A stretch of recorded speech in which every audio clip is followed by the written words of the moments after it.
এ রাকিব, হঠাৎ করে আবার কি হইলো রে? এই কেউ একটু বানিয়ে আনেন ভাই। কি হইলো তোমার? আব্বা, আব্বা গো। কাকা, এ কাকা, সব দোষ আমার। এ আবা হুন্ডার কিনা দিতা না? আরে গরু বাইনা দিছে, গরু নিয়ে লোক পর তো দিমুই তোরা কিনা। আমি অত কিছু বুঝি না। তুমি আমার আজকার তারিখ দিছো না? আজকে আমার শুরু মূল্য লইজ লাগবো। এই যে আমি গোসল টুসুল করে রেডি হইতেছি, এরপরও যদি তুমি কোনো বাহানা ধরো, আমি কিন্তু একবার গরু আগুন জ্বলাই দিব।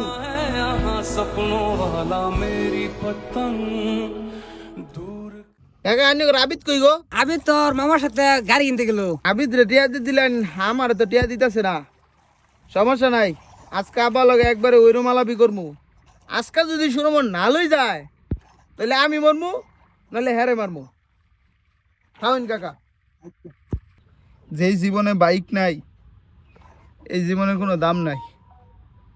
আমার পরিবার আমার বুঝলো না, এই জীবন আর আমি রাখতাম না। রিম তোর আতো এটা কি? হ্যাঁ বাবার কি তোরা তো বিষ? তাও রিম তুই এই কাম করিস না, আমি তোর পারলে নিলে বড় করছি। এই একটা হুন্ডার লেগে মরতে পারলি গা, আমাদের হুন্ডা কিনা দিমু কইলাম তো। না তুমি কালকে আমার এই কথা কইছো, গরিব আছে টিয়া দিয়ে কিনে দিবা, কিন্তু দিছো না। না বাবা তোর আমি কিনে দিম, ও নাই দম, ও নাই দম। তোরে আগে গেছিলাম বেটা, বাপ মায়ের চাপ দিয়া গাড়ি কিনু লাগতো না। দেখছো সোনা অবস্থাটা? আমার গাড়ি লাগতো না আব্বা, তুমি বলো আমার গাড়ি লাগতো না।